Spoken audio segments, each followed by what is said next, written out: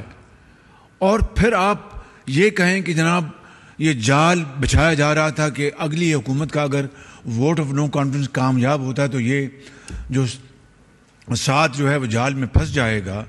یہ تھی وہ چال. اب ہماری ایک پولیٹیکل مجبوری بھی تھی کہ بھئی ابھی ہمیں اپنا وہ سر مڈاتے اولے پڑے کہ ہم آج جنہوں نے 3.5 سال تو ایک دھیلے کا ریلیف نہیں دیا عام آدمی کو. یا تو انہوں نے آٹے کی غریب آدمیوں کے لیے قیمت کم کی ہوتی, یا انہوں نے چینی کی قیمتیں کم کی ہوتی, یا انہوں نے یہ خوردنی تیل کی کچھ قیمتیں کم کی ہوتی, تب تو بات تھی.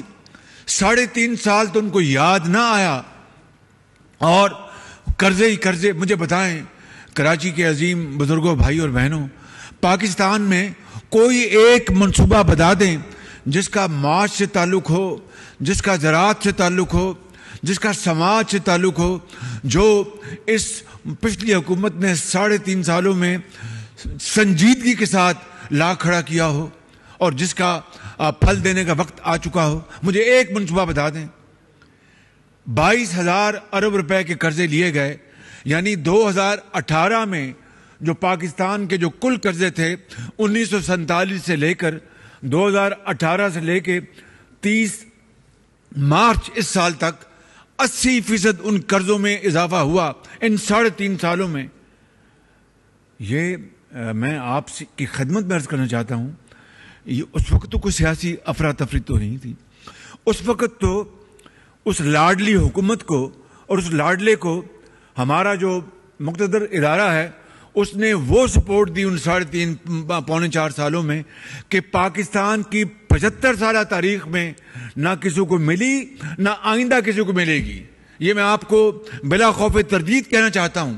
ہاں البتہ میں بڑے ادب سے, بڑی انکساری سے یہ کہتا ہوں کہ ایسی جو سپورٹ اس لاڈلے کو ملی تھی, اگر ہماری کسی حکومت کو اس کا 30% ملا ہوتا تو پاکستان اللہ تعالیٰ کے فضل و کرم سے, میں بڑا نہیں بول رہا, انتہائی عاجزی سے عرض کر رہا ہوں کہ پاکستان اس طرح راکٹ کی طرح اوپر جا رہا ہوتا. بالکل مجھے اس میں کوئی دو رائے نہیں ہے. اور اس کا میں کوئی آپ کو خیالوں کی دنیا میں تو نہیں لے کے جا رہا. آپ کے سامنے سب کچھ. سی پیک آیا, آپ کے جب لوڈ شیڈنگ کا شدید مسئلہ تھا, سی پیک کے اپنے بنیاد پر یہاں اپنا یہ پروجیکٹ کہاں لگا جی, پورٹ قاسم میں پروجیکٹ لگا, اپنا پنجاب میں لگا, سولر کے لگے, یہاں پر ونڈ مل کے جام میں پروجیکٹ لگے, اپنا پن بجلی کے منصوبے لگے. پھر اپنی جیب سے پاکستان کے اپنے جو سکیئرس ریسورسز تھے فارن ایکسچینج کے, میں تو اس کے عینی شاہد ہوں, بلکہ خود معمار ہوں اس کا. مجھے وہ 4 پروجیکٹ جو گیس کی بنیاد پر لگے تھے, 2 وفاق کے, 2 پنجاب نے لگائے, اربوں ڈالر کے وہ منصوبے تھے.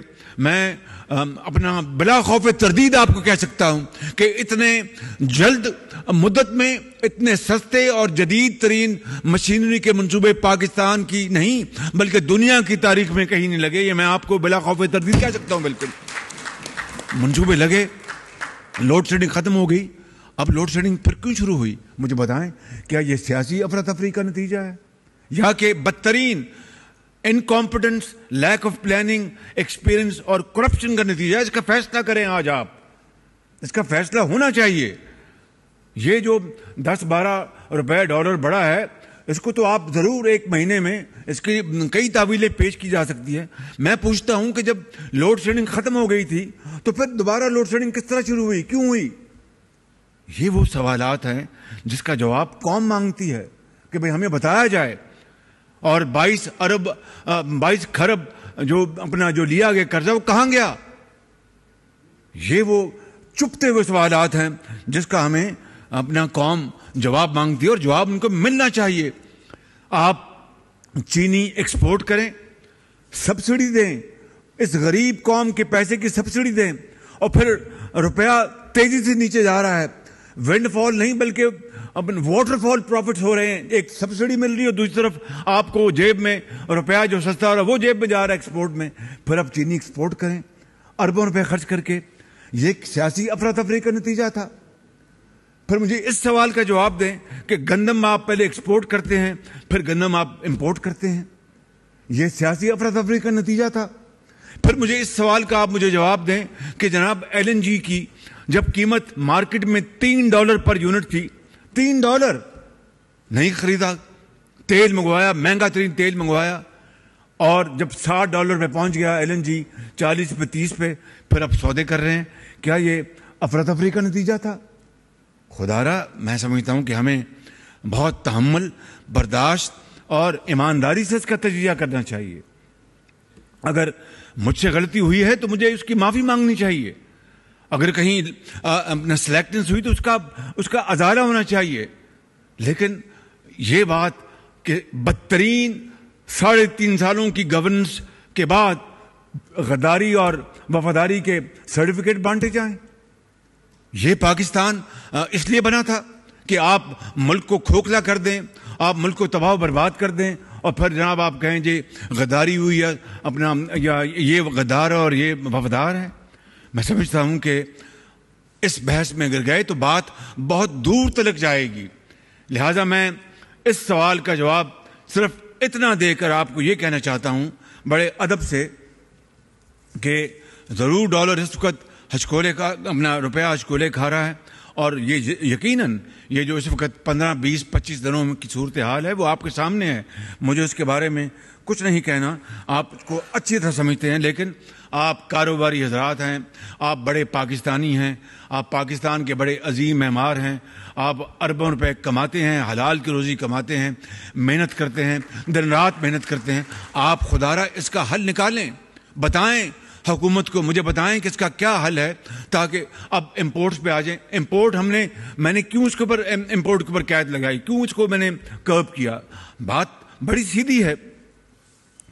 اور یہ بات جو اللہ تعالیٰ نے جن کو صاحب حیثیت بنایا ہے وہ تو امپورٹڈ ہر چیز منگوا لیں. غریب آدمی کو روٹی دال بھی مشکل ہو جائے, مہنگی ترین ہم لوگ گاڑیاں منگوا لیں, غریب آدمی کو ٹوٹی سائیکل بھی نہ ملے, اور ہم اپنے گھروں میں اپنا محلات جیسے جناب ٹوائلٹس میں بہترین لگوا لیں, ٹائلیں اور سامان لگوائیں باہر کا امپورٹڈ. غریب آدمی کو اپنا باہر کھیت میں جا کے وہ کرنا پڑے. تو اس لیے میں اس کو تفصیل میں نہیں جاننا چاہتا, اس لیے کہ یہ غیر ضروری جس کو آپ کہتے ہیں کہ نان اسینشل کنزیومر گڈس اور لگژری آئٹمس, اس کے اوپر ایک دورانی کے لیے بین لگایا گیا. میں نے ڈیوٹی بھی نہیں بڑھائی, اس لیے نہیں بڑھائی, میں جانتا ہوں کہ اگر ڈیوٹی بڑھا دیتا 200% بھی تو جن کو بہت اللہ نے دیے وہ 200% ڈیوٹی دے کے بھی منگوا لیتے. تو لہٰذا مقصد کیا تھا؟ مقصد ریونیو تو ملنا چاہیے, لیکن فوری مقصد تھا کہ ہم جو سکیرس فارن ایکسچینج ہے اس کو ہم بچا لیں کسی طریقے سے, اور اس کو ہم سیو کریں تاکہ اس میں ڈالر میں ایک سٹیبلٹی آئے اور ہمارے پاس پیسے بچیں, تاکہ ہماری جو بہت اشد جو ضروریات ہیں ان کو ہم فائنینس کریں. مثلا آپ کا جو ایڈیبل آئل ہے $4 ارب کا آتا ہے سال کا. اب یہ امپورٹ جو ہم نے جس کے اوپر کٹ لگایا ہے, اگر $250 ملین مہینے کا اگر اس میں بچت ہوتی تو سال کا بن جاتا ہے. ڈیڈی صاحب بہت حساب کے بہت زبردست ہیں, ان کو انگلیوں میں اربوں خربوں گنتے ہیں یہ. تو اپنا $250 ملین کو 12 سے آپ ضرب دیں تو یہ بن گیا کوئی $4 بلین. یہ اگر ہم نے کٹس لگائی ہیں سامان تعیش پر تو $4 ارب اگر ہم بچاتے ہیں تو یہ وہ اماؤنٹ ہے جو پاکستان کے سارا جو خوردنی تیل ہے اس کے اوپر لگتا ہے. تو کیا یہ قومی خدمت ہے یا ڈس سروس ہے؟ فیصلہ آپ کر لیں. تو اگر ہمیں اس وقت مشکل آن پڑی ہے تو پھر قربانی دینی ہوگی, اور سب سے پہلے ہمیں قربانی دینی ہوگی جن کو اللہ تعالیٰ نے بے پناہ اپنا نوازشات سے نوازا ہے. اور وہ غریب آدمی, وہ چاہے وہ دیہات میں ہے, میران کی وادیوں میں ہے, یا پنجاب میں ہے, یا گلگت میں ہے, بلتستان میں ہے, یا بلوچستان میں ہے, KP میں ہے, وہ غریب آدمی, وہ بیوہ اور یتیم جس کے پاس دوائی کے پیسے نہیں ہیں, جس کے پاس تعلیم کے پیسے نہیں ہیں, روتے شیرخوار بچے کے لیے دودھ کے پیسے نہیں ہیں, جس کے پاؤں میں چپل نہیں ہے اور سڑک پہ چلتا ہے تو پاؤں میں کانٹا چبھتا ہے تو خون بہتا ہے، جس کے کپڑے میلے ہیں، پھٹے ہوئے ہیں، وہ کس طرح یہ برداشت کرے گا کہ ایک طرف اشرافیہ جو ہے ہر چیز منگواتی ہے اور امپورٹڈ اپنا چیزیں جو ہیں، چاہے وہ $1000 کی ایک چیز کا ایک پیکٹ آئے یا کچھ اور آئے، وہ منگوا لے اور ہمیں روٹی دال نہ ملے. تو یہ سوشلی بھی ایک صحیح قدم تھا to have a correction in our social imbalance. Foreign exchange بچے گا اس سے انشاءاللہ آپ کا، جو کہ آپ کی ضروری آپ تیل امپورٹ کرتے ہیں، آپ گیس امپورٹ کرتے ہیں، اس کے اوپر لگے گا. اور تیسری امپورٹنٹ بات ود اے کیویٹ کہ آپ کی جو لوکل جو پروڈکشن جو ہے، جو انڈسٹری آپ کی جو لگی ہوئی ہے ان اشیاء کے لیے جو باہر سے آتی ہے، اگر لیٹ سے ایک آئٹم باہر سے آ رہی ہے وہ سستی آ رہی ہے، لوکل انڈسٹری تو مر گئی، تو اس سے بھی البتہ وہاں پر ایک آپ کو کیپ کرنا پڑے گا پرائس کو، وہ ایک فارمولے کے تحت، تاکہ وہ کوئی ونڈ فال پروفٹس نہ لے سکیں. تو یہ ہے مقصد ان امپورٹس کو کرب کرنے کا، تاکہ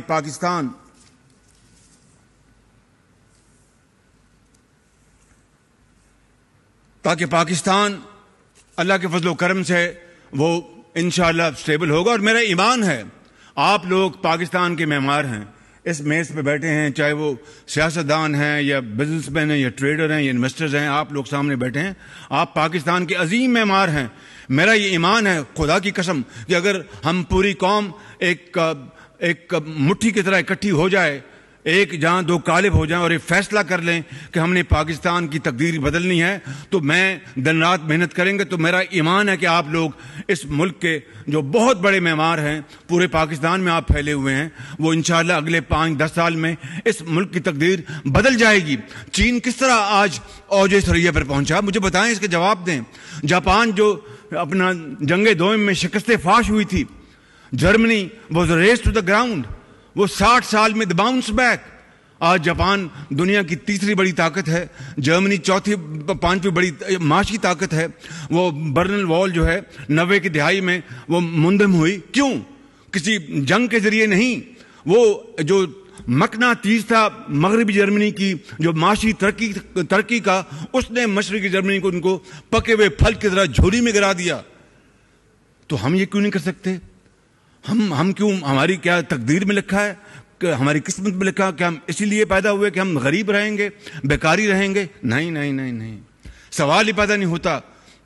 اقبال اس لیے کہتا ہے کہ تمنا آبرو کی ہے اگر گلزار ہستی میں، تمنا آبرو کی ہے اگر گلزار ہستی میں، تو کانٹوں میں الجھ کر زندگی کرنے کی خو کر لے. اور نہیں یہ شان خودداری چمن سے توڑ کر تجھ کو کوئی دستار میں رکھ لے، کوئی زیب گلو کر لے. اور یہ بھی شعر سنیں، آپ نے کر کے دکھایا ہے کہ ان اندھیروں میں بھی منزل تک پہنچ سکتے ہیں ہم، ان اندھیروں میں بھی منزل تک پہنچ سکتے ہیں ہم، جگنوؤں کو راستہ تو یاد ہونا چاہیے.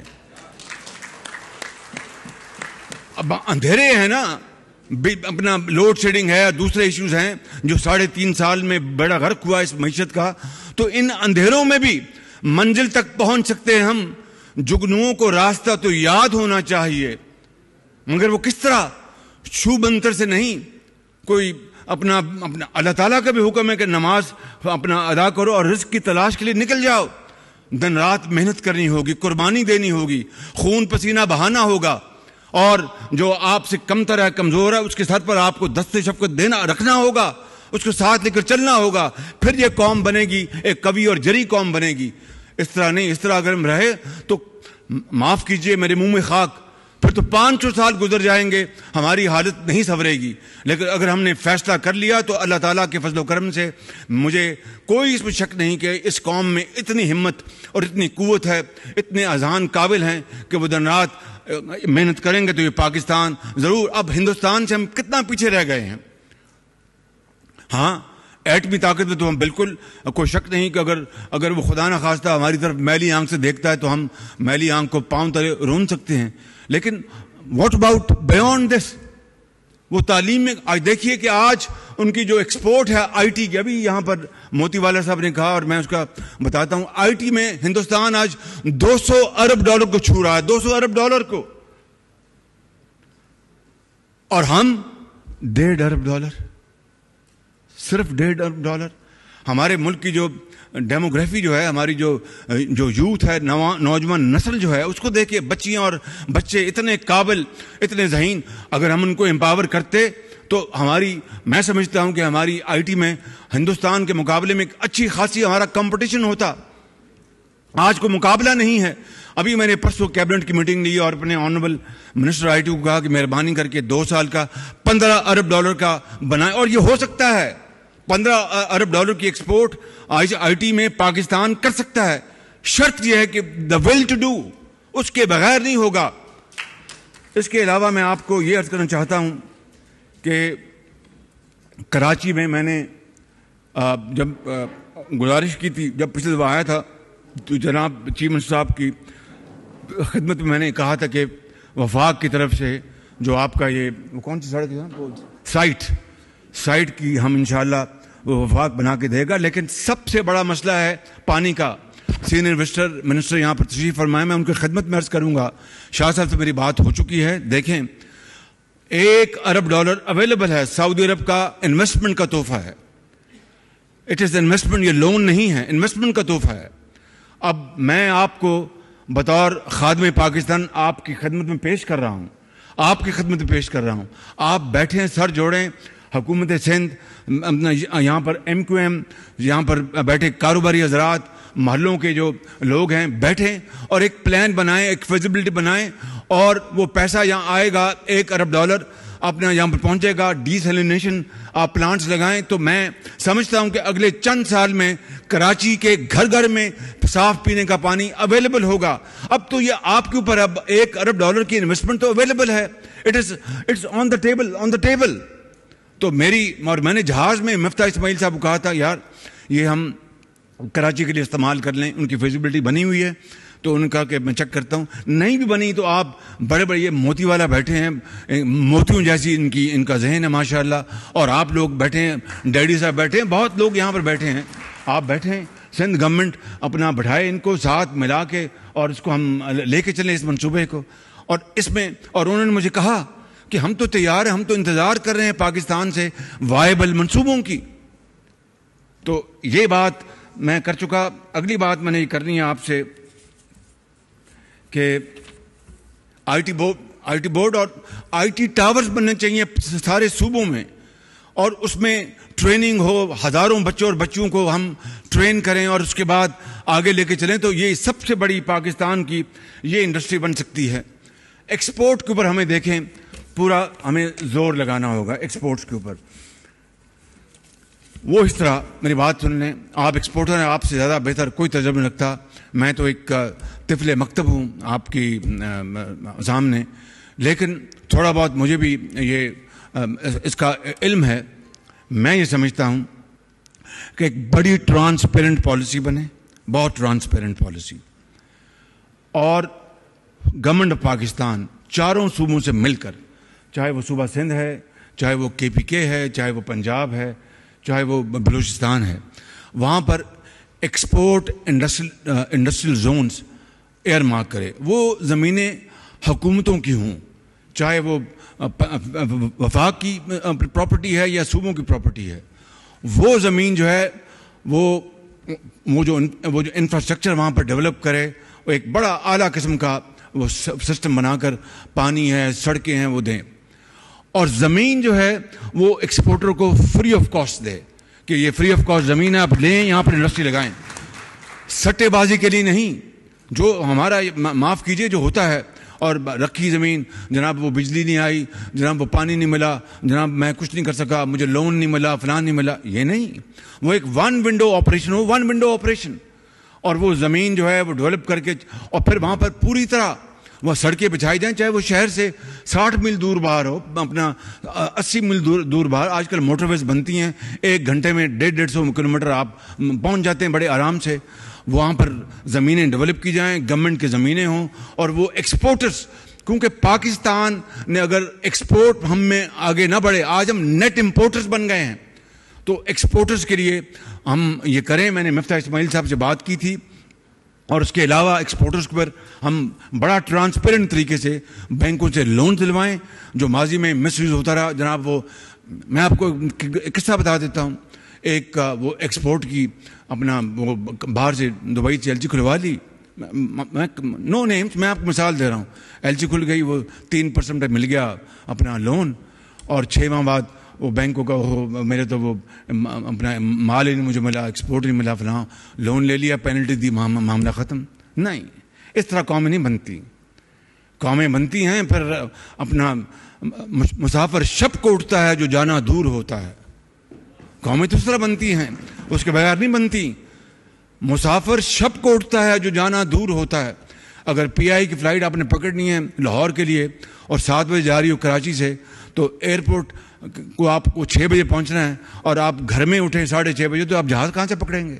سوال نہیں پیدا ہوتا. آپ نے شیو بھی کرنی ہے, آپ نے اپنا برش بھی کرنا ہے, نماز بھی پڑھنی ہے, اور پھر بچوں کو پیار بھی دینا, تو کہاں سے آپ ایئرپورٹ پہنچیں گے؟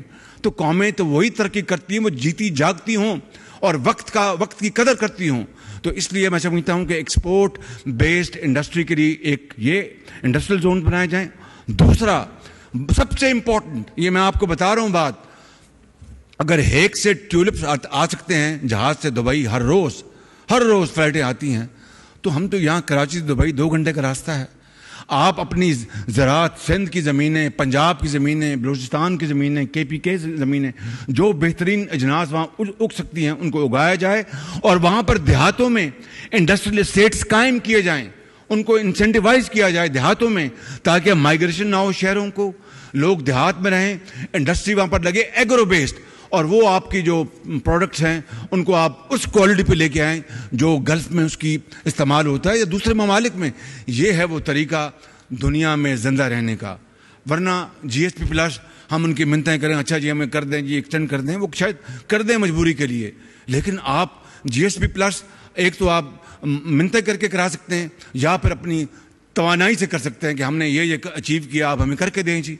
تو میری آپ سے گزارش یہ ہے کہ یہ policy, industrial policy, financial policy, agricultural policy, یہ اگر ہم بنائیں گے تو پھر اللہ تعالیٰ کے فضل و کرم سے اسکائی وڈ بی لمٹ.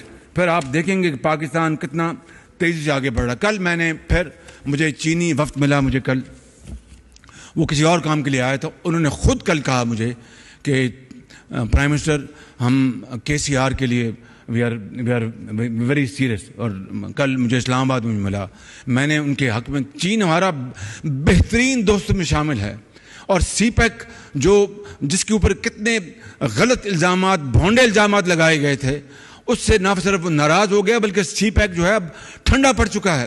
مگر کل مجھے انہوں نے پھر میری امید میری دوبارہ بدی, اور انہوں نے کہا جی ہم KCR کے جو کراچی کا سرکولر جو ریلوے ہے اس کے لیے ہم بالکل وی آر سیریس. تو بہت مجھے خوشی ہوئی. میں نے ان کے حق میں پورے ہاؤس میں تالیاں لگوائیں, شکریہ ادا کیا ان کا کہ بھائی بڑی مہربانی آپ کی. اب ہمیں آگے بڑھنا ہے, ہمیں کوشش کرنی ہے. یہ نہیں کہ خط لکھ کے میں سو جاؤں اور جناب وہاں سے نہیں, اس طرح نہیں ہوتا, یہ نہیں ہوتا. کنواں پیاسے کے پاس نہیں جاتا, پیاسا کنویں کے پاس جاتا ہے, اس کے بغیر معاملہ نہیں بنتا زندگی کا. تو یہ IT کی بات ہوگی, گیس کا جو ایشو بات کی, دیکھیے 62% سندھ ضرور دیتا ہے, ہوتا ہے, and I respect your facts, میں کوئی نہیں ہے, لیکن اس کو ایسا فارمولہ لے کے آئیں جس سے کہ کراچی کی انڈسٹری بھی چلے اور پاکستان کی انڈسٹری بھی چلے اور ملک آگے بڑھے. اس کے لیے میں چاہوں گا کہ آپ کوئی ایسا منصوبہ لے کے آئیں میرے پاس, فارمولہ, جس سے کہ ہم اس کو ڈومیسٹک, بڑا آسان ہے کہنا موتی والن تک کی ڈومیسٹک بند کر دیں, ایسے کس طرح بند ہو جائے گی؟ لوگ سڑکوں پہ آ جائیں گے, بلوے ہو جائیں گے. There has to be method in the madness. ایک طریقے سے ہمیں کرنا ہوگا نا. یہ تو قرآن کریم میں بھی لکھا ہے کہ 3 مرتبہ حکم ہوا کہ خمر یا نبیذ یا جس کو شراب کہتے ہیں 3 مرتبہ ہوا کہ اب یہ اچھی چیز نہیں ہے. پھر کہا کہ اس کو نماز پڑھنے کے لیے جب جاؤ تو اس کو نہ کرو. پھر آخری حکم آیا کہ اب یہ بین ہو گئی ہے. اگر وہ راتوں رات اگر ایک ہی مرتبہ, اللہ تعالیٰ کا بھی اس میں کوئی حکمت تھی نا, ورنہ 3 مرتبہ رب تعالیٰ چاہتا ہو تو ایک ہی مرتبہ حکم دے دیتا. It was spend over period of time. اسی طریقے سے اگر آپ نے گھروں کی ڈومیسٹک کو آپ نے کچھ آلٹرنیٹو دینا ہے تو اس کا کچھ طریقہ استعمال کرنا پڑے گا, اس کے لیے اویئرنیس کرنی پڑے گی, اس کا انتظام کرنا پڑے گا. وہ پلان لے کے آئیں گے. جو سب سے امپورٹنٹ بات ہے وہ میں آپ کو بتانا چاہتا ہوں. پاکستان, یہ میری بات نوٹ کر لیں, پاکستان متحمل نہیں ہو سکتا 20